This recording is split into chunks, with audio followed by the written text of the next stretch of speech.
যদি আন এটা দৃষ্টিভংগীৰে চাব যাওঁ তাত আৰু এটা ডেট থাকে ডেট অফ ইলিজিবিলিটি ধৰক 2022তে তেওঁলোক ইলিজিবল হ'ল গভৰ্ণমেণ্টে 25ত দিলে দৰমহা 25ৰ পৰা পালে প্ৰমোশন 25ৰ পৰা পালে কিন্তু আজি কেবিনেটে সিদ্ধান্ত লৈছে যে তেওঁলোকৰ নেক্সট প্ৰমোশনৰ কাৰণে এসিস্ট্যান্ট প্ৰফেসৰ এসোসিয়েট হ'ব এসোসিয়েট প্ৰফেসৰ হ'ব নেক্সট প্ৰমোশনৰ কাৰণে আমি ডেট অফ নোটিফিকেশন তো নাচাও আমি ডেট অফ ইলিজিবিলিটি তো চাম যোগ্যতা যোন দিনাখনৰ পৰা তেওঁলোকে প্ৰাপ্তি কৰিছিল ফলত কলেজৰ অধ্যাপক অধ্যাপিকা সকল ভিন ভিন দিনত যোগ্যতা হৈছিল কিন্তু আমি একেটা দিনত সকলোকে প্ৰমোশন দিয়াৰ কাৰণে তেওঁলোকৰ ইলিজিবিলিটিৰ পৰা কাৰোবাৰ এবছৰ পিছত পালে কোনোবাই 6 মাহ পিছত পালে কোনোবাই 3 মাহ পিছত পালে কোনোবাই 2 বছৰ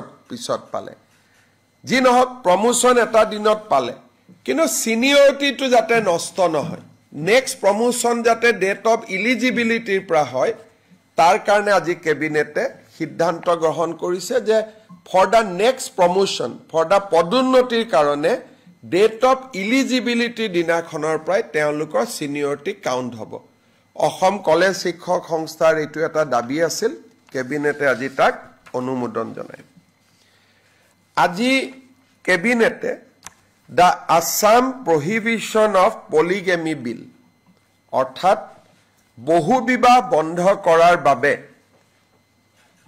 এখন বিধেয়ক বিধানসভাত অনাৰ বাবে অনুমোদন দিয়ে এই বিলখনৰ নাম হ'ব দা আসাম প্ৰহিবিশন অফ পলিগেমি বিল 2025 এই বিলখনৰ অধীনত যিসকলে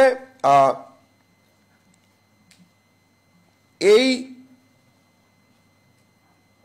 বিলখন পাৰিত হোৱাৰ পিছত যদি দ্বিতীয় বিবাহ কৰে বা তৃতীয় বিবাহ কৰে তেওঁলোকক 7 বছৰৰ বাবে জেলত সশ্ৰম কাৰাদণ্ড দিয়াৰ ব্যৱস্থা ৰাখা হৈছে আৰু এই বিলখনত এই অফেন্সটো নন কগনাইজেবল অফেন্স কৰা হৈছে অৰ্থাৎ ইয়াৰ অধীনত এৰেষ্ট কৰিলে they will not get bail immediately 3 number এই বিলখন অনাৰ পিছত যিগৰাকী মহিলা বহু বিবাহৰ ভিকটিম হল এই ভিকটিম গৰাকীকো কম্পেনসেশন দিয়াৰ বাবে আমি এটা ফান্ড তৈয়াৰ কৰিম অৰ্থাৎ যিগৰাকী মহিলা ভিকটিম হল তেওঁ দ্বিতীয় বিবাহ কৰিলে হাজবেণ্ডক আমি জেলত লৈ গলো মহিলা গৰাকীৰ কি হ'ব বা নাজানি যদি দ্বিতীয় বিবাহ কৰিছে মহিলা গৰাকী তেওঁ এটা ভিকটিম হল কেতিয়াবা দ্বিতীয় বিবাহ কৰিলে প্ৰথম বিবাহ কৰাজনীকো ঘৰৰ পৰা উলিয়াই দিয়ে যাতে কোনো মহিলা ইয়াত ভিকটিম হ'ব নালাগে সেই কাৰণে মহিলা সকলৰ বাবে এটা আমি কম্পেনসেশনৰ বাবে এটা আমি ফান্ড তৈয়াৰ কৰিম পুৰুষজন জেলত যাব মহিলা গৰাকীয়ে চৰকাৰৰ পৰা যত প্ৰয়োজন হয় মহিলা গৰাকীয়ে চৰকাৰৰ পৰা কম্পেনসেশন পাব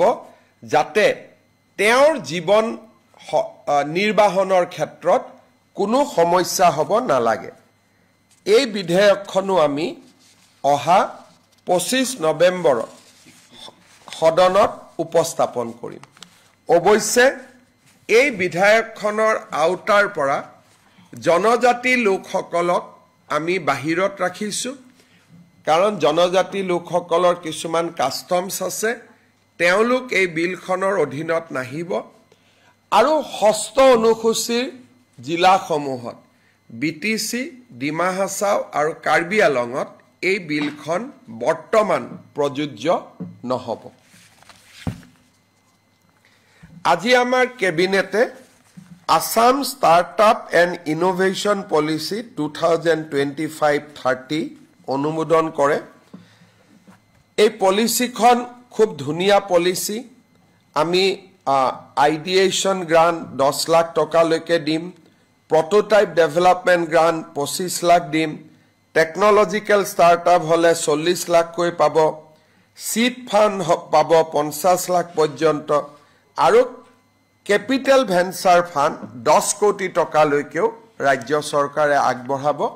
এইখন এখন খুব সুন্দৰ এটা পলিচি হৈছে ষ্টাৰ্টআপৰ ক্ষেত্ৰত। আপোনালোকক পলিচিখন আমি দিম, আপোনালোকে নিশ্চয় আমাৰ উঠি অহা চামৰ মাজত ইয়াক প্ৰচাৰ কৰিব পাৰিব। আজি আমাৰ কেবিনেটে গুৱাহাটী উচ্চ ন্যায়ালয়ৰ নতুন ভৱন এটা নিৰ্মাণ কৰাৰ কাৰণে প্ৰথম ফেজ 1, ইয়াত 3টা ফেজ থাকিব। ফেজ 1ৰ বাবে 478.78 লাখ টকা অনুমোদন কৰিছে। আজিৰ কেবিনেটত অনুমোদন হোৱাৰ লগে লগে লোক নিৰ্মাণ বিভাগে ইয়াক নিবিদা কৰিব। জানুৱাৰী মাহত ভাৰতৰ মুখ্য ন্যায়াধীশক আমন্ত্ৰণ কৰি নতুন উচ্চ ন্যায়ালয় ভৱনৰ আমি আধাৰশিলা স্থাপনৰ পৰিকল্পনা কৰিছোঁ। এই নতুন হাইকোৰ্ট বিল্ডিংটোত 31 জন ন্যায়াধীশ বহিব পৰা এটা ভৱন থাকিব। হাইকোৰ্টৰ অধিবক্তাসকলৰ বাবে 6 মহলীয়া এটা ভৱন থাকিব, আৰু হাইকোৰ্টৰ অফিচ থাকিবৰ বাবেও 6 মহলীয়া এটা ভৱন থাকিব। দুফালৰ পৰা বৰ্তমান দৌল গোবিন্দ মন্দিৰৰ পৰা ইয়াত যোৱা ৰাস্তাৰ উপৰিও ব্ৰহ্মপুত্ৰৰ নতুন ব্ৰিজৰ পৰা পোনে পোনে ইয়াত যাবৰ কাৰণে সমান্তৰালভাৱে 2 কিলোমিটাৰৰ আৰু এটা নতুন 4 লেনযুক্ত পথ আমি ডেভেলপ কৰিম উচ্চ ন্যায়ালয়ৰ ভৱনৰ কাৰণে। আজি কেবিনেটত আমি উমা চেত্ৰীক তেওঁৰ প্ৰদৰ্শনৰ বাবে অভিনন্দন জনাওঁ, আৰু কেবিনেটে উমা চেত্ৰীৰ বাবে 25 লাখ টকা এটা অনুদানো ঘোষণা কৰে। আমাৰ কোনোবা এটা দিনা আমি তেখেতক নিমন্ত্ৰণ কৰি আনি বা তেখেতৰ পৰিয়াল তেখেতৰ ঘৰলৈকে গৈ এই ধনৰাশি আমি আগবঢ়াম। আপোনালোকৰ মনত আছে যে ইয়াৰ আগতেও আমি উমা চেত্ৰীক ৰাজ্য চৰকাৰৰ ফালৰ পৰা 10 লাখ টকাৰ অনুমোদন দিছিলোঁ। আজি আমি আৰু 25 লাখ টকা তেখেতক অনুমোদন দিয়াৰ বাবে সিদ্ধান্ত লৈছোঁ। এইখিনি কেবিনেটত সিদ্ধান্ত আছিল। আপোনালোকে যদি কিবা বুজিব খোজে মোক ক'ব পাৰে। Cabinet has adopted a bill to prohibit polygamy in Assam. Polygamy will lead to 7 years of imprisonment, and there is a provision to compensate the victim women also in the bill itself. However, this will not apply to the scheduled tribe population of the state, and it will also not immediately apply in the 6 scheduled areas of the state of Assam. So what about the minority Muslim peoples? It will apply to everybody except tribal. Except the tribal people, it will apply to everybody. But if in the 6 scheduled area, if a minority Muslim is been there prior to 2005, then they will be exempt.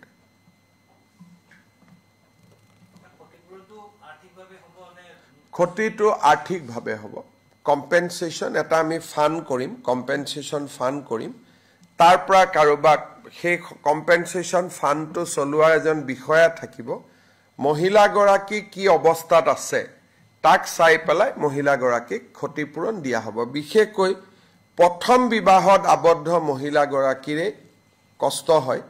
গতিকে যিগৰাকী মহিলাক এৰি দিলে বা মহিলাগৰাকী থাকোঁতেও দ্বিতীয় বিবাহত বহিলে, প্ৰথমগৰাকী মহিলাক যদি হাজবেণ্ডগৰাকীয়ে নিজৰ ঘৰৰ পৰা উলিয়াই দিয়ে বা নিজৰ সম্পত্তিৰ পৰা উলিয়াই দিয়ে বা চলাৰ ব্যৱস্থা কৰি নিদিয়ে, ল'ৰা ছোৱালী থাকিলে বেছিকৈ পাব, অকলে থাকিলে কমকৈ পাব, তেনেকৈ এটা ফাণ্ডৰ এটা ৰুলছ যেতিয়া বনাম, এইখনতো এক্ট হয়, এক্টৰ পিছত যেতিয়া আমি ৰুলছ বনাম তাতে আমি এই কথাখিনি আমি আনিম আৰু আপোনালোকক আমি জনাই থাকিম। আৰু পুৰুষজনক 7 বছৰলৈকে জেল দিয়াৰ প্ৰভিজন থাকিব স্যাৰ আগৰ পৰা যোনটো কেছ চলি আছে পলিগমি এটা ফ্যামিলি মাদাৰ দুটা এটা হাজবেন্ড দুটা পত্নীৰ তাৰ কাৰণে কিবা আমি যি আগত হৈ গল তাকতো আমি একো কৰিব নোৱাৰো it will apply from the date of its application যি আগত হৈ আছে তাকতো আমি এতিয়া বেক যি হৈ গল আৰু তাকতো এতিয়া আমি নোহোৱা কৰিব নোৱাৰো এতে অল এক্ট এপ্লাই prospectively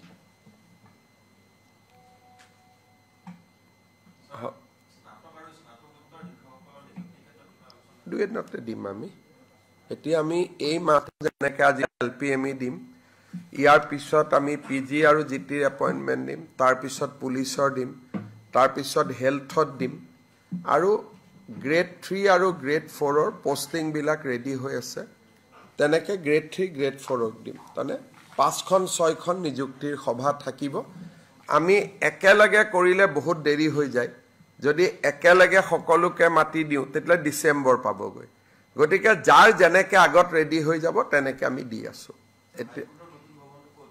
ৰংমহলত উত্তৰ গুৱাহাটীৰ ৰংমহলত হ'ব নতুন স্থানত তাৰ বাবে আমি 100 বিঘা মাটি আবলটন কৰিছো আৰু চৰকাৰে একুয়াৰ কৰিছে অলৰেডি মাটি আমি লৈ লৈছো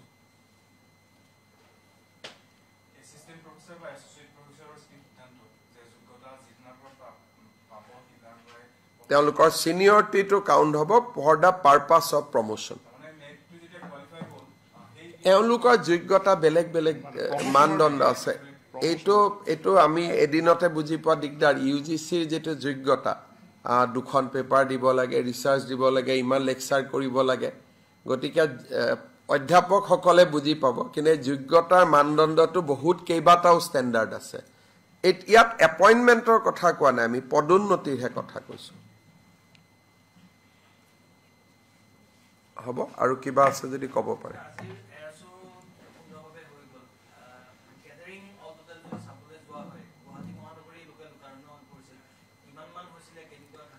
আমি এটা গুৱাহাটী আৰু উত্তৰ গুৱাহাটী দুইটা ফালে আজি মানুহ আছিলে গতিকে মই ভাবো যে ই 3-4 লাখৰ ওপৰত মানুহ আছিলে কাৰণ মানুহ হিসাব কৰিব এনেকুৱা দিগদাৰ যে উজান বজাৰৰ প্ৰত্যেকটো বিল্ডিংৰ ওপৰতে মানুহ আছিলে ফেন্সি বজাৰৰ প্ৰত্যেকটো বিল্ডিংৰ ওপৰতে মানুহ আছিলে ইণ্ডিয়ান এয়াৰ ফোৰ্সে আগতে কেতিয়াও অসমত ইমান ডাঙৰ ডিসপ্লে কৰা নাছিলে তেওঁলোকে এয়াৰ ফোৰ্স ডে সিলেব্ৰেট কৰে আৰু যোৱা প্ৰথম তেওঁলোকে গোৰখপুৰত কৰিছিল যোৱা বছৰ তেওঁলোকে চেন্নাইত কৰিছে এই বছৰ গুৱাহাটীত কৰিছে অহা বছৰ তেওঁলোকে আৰু কোনোবা চহৰত যাব আমাৰ দৰে চহৰ বিলাকত অহাৰ উদ্দেশ্য হল যাতে আমাৰ যুৱক যুৱতীও এয়াৰ ফোৰ্সত জয়েন কৰাৰ বাবে ইচ্ছা প্ৰকাশ কৰে আজিৰ গোটেই শোটোৰ উদ্দেশ্য বহুতেইটো ধৰক ভাবিব পাৰে যে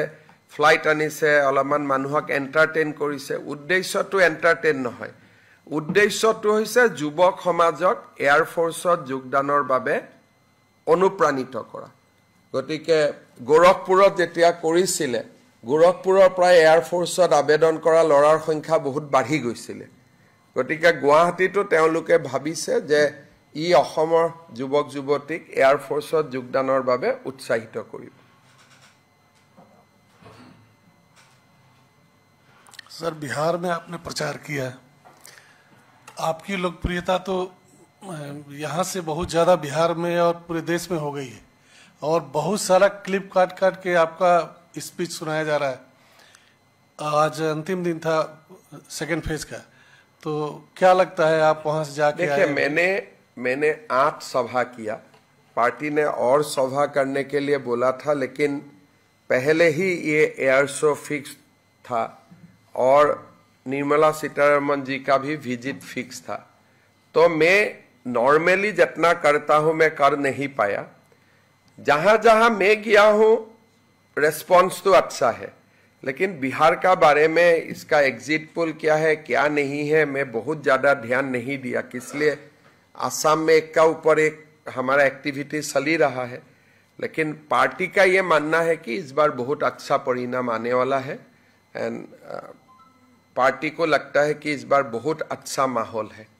और आपको ये भी मालूम है कि बिहार में अभी सबसे जो लोकप्रिय स्कीम जो है वो भी स्कीम असम से ही गया है। जो स्कीम का बारे में पूरा देश भर में चर्चा है, ये स्कीम तो असम से ही शुरू किया था।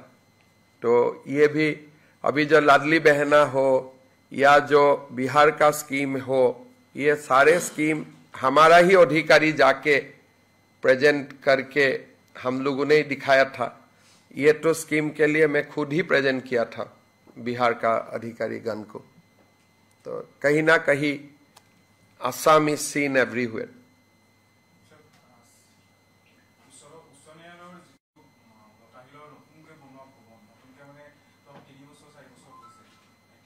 मैं জানাত 15-20 বছৰ হৈছে নদীৰ পাৰ 10 বছৰটো হৈ গ'ল। এটো মই আৰম্ভ কৰিছিলো 2002।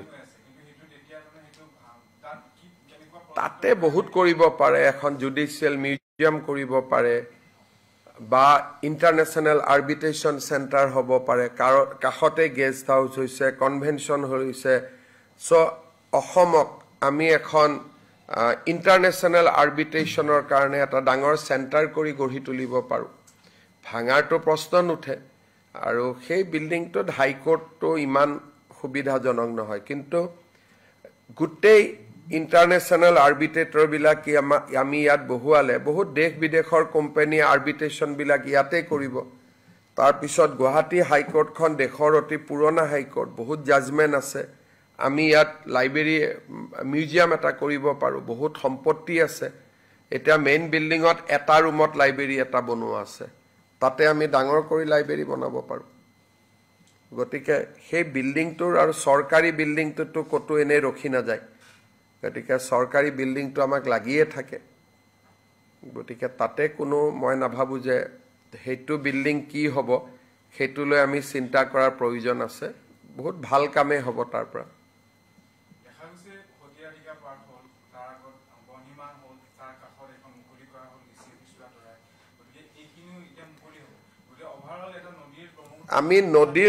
আমি সতী ৰাধিকাৰ পৰা কামাখ্যালৈকে যোৱাৰ কাৰণে আমাৰ প্লেন আছে। মাজত যিখিনি বাল ভৱন আদি আছে, প্লেনেটৰিয়াম আছে, তাকতো গুচাব নোৱাৰি, কিন্তু তাৰ পিছফাল দি আমি লিংক কৰিব পাৰো। গতিকে আমাৰ প্লেনিং আছে আৰু তাৰ কাৰণে কাম কৰি আছে। কিন্তু প্লেনেটৰিয়ামটো উঠাই আনিলে মানুহে ভাল নাপাব। তাতে আছুৰ কাৰ্যালয় এটাও আছে, সেইটো উঠাই আনিলে মানুহে ভাল নাপাব। আৰু ব্ৰহ্মপুত্ৰ গেষ্ট হাউসটো তাতে বনিছে। গতিকে এই তিনটাটো থাকিব। চিফ জাষ্টিছৰ ঘৰটো আছে, কিন্তু সেইখিনিৰ ক্ষেত্ৰত আমি পিছফালৰ পৰা কানেক্ট কৰিব পাৰিম। যেনেকৈ সতীৰ ৰাধিকান্তিটো ইমান আছিল, আমি তাক পাইল কৰিহে ডাঙৰ কৰিছো। গতিকে আমাৰ পিছফাল দি একেবাৰে কামাখ্যালৈকে লগোৱা আমাৰ এটা প্লেনিং আছে। সময় লাগিব, 5-6-7 বছৰ লাগিব, কিন্তু লাহে লাহে আমি কৰি যাম। এই জানুৱাৰী মাহত আমি ইটো পাৰ্ট উদ্ঘাটন কৰিম, যিটো য'ত পুৰণা ডিচি আছিলে। তাতে শৰাইঘাটৰ ৰণস্মৃতি এটাও হ'ব। লাচিত বৰফুকনৰ লগত কোন কোন সেনানী আছিল, অথেন্টিক সোৰ্সেদি আমি নামবিলাক দিম তাতে। কিমান নাম আহিছে, কিমান নাম? তাৰমানে লাচিত বৰফুকনৰ যুদ্ধত নদাই ভদাই এনেকুৱা কৰি আমাৰ কি মিৰি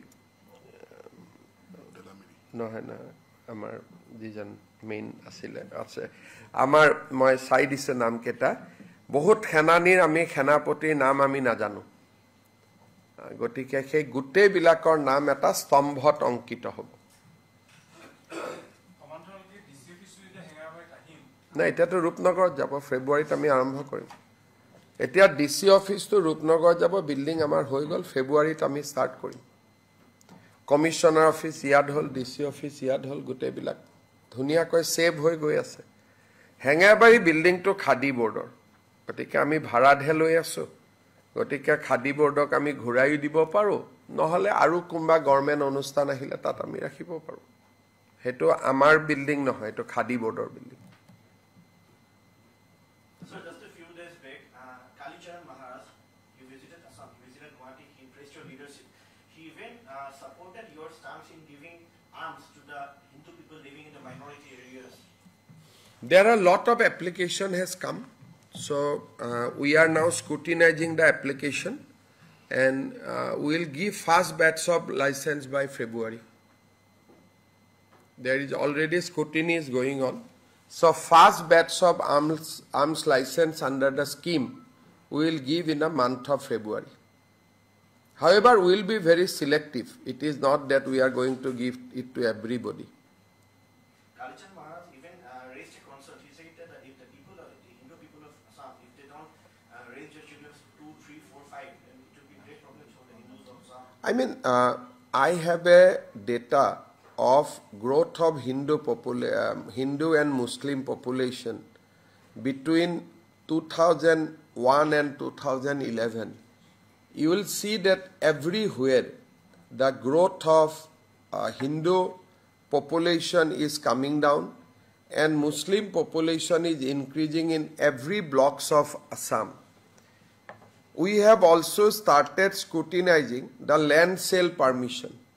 তাতে আমি দেখা পাইছো যে হিন্দুৱে মুছলমানক বিক্ৰী কৰা মাটিৰ পৰিমাণ বহুত বেছি আৰু মুছলমানৰ পৰা হিন্দুৱে কিনা বহুত কম ইভেন তিনসুকিয়াৰ দৰে জিলাত হিন্দুৱে মুছলমানক বিক্ৰী কৰা মাটিৰ সংখ্যা বেছি আৰু মুছলমানে হিন্দুক মাটি বিক্ৰী কৰা সংখ্যা বহুত কম তাৰ পৰা বুজা যায় আৰু এই মুছলিমৰ ভিতৰত বহুতখিনি অসমীয়া মুছলিম আছে খিলঞ্জিয়া মুছলিম আছে তাত আমাৰ একো আপত্তি নাই কিন্তু জেনাৰেলি যদি আপুনি চাব যায় তেতিয়ালে দা ডেমোগ্ৰাফি যেটো চেঞ্জ হৈছে চেঞ্জটো অকল পপুলেশ্যনত হোৱা নাই ৱেলথটো হৈ আছে ইমান দিনে আমি ভাবি আছিলো যে নাম্বাৰছত হৈছে কিন্তু এতিয়া যেটো দেখা গৈছে অকল সংখ্যাত হোৱা নাই সম্পদটো হৈছে তাৰ বিষয়ে মোৰ এটা প্ৰেছ কনফাৰেন্স মই কেতিয়াবা কৰিম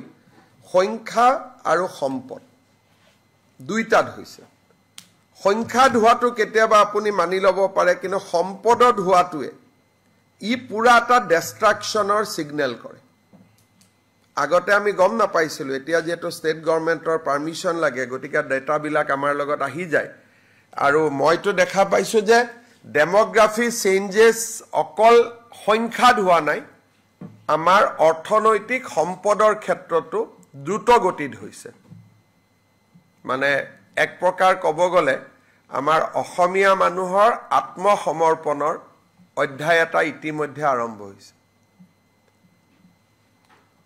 যেনেকৈ আপোনালোকৰ এটা প্ৰেছতে চাব তেওঁলোকৰ এটা হোৱাটছআপ গ্ৰুপ বেলেগ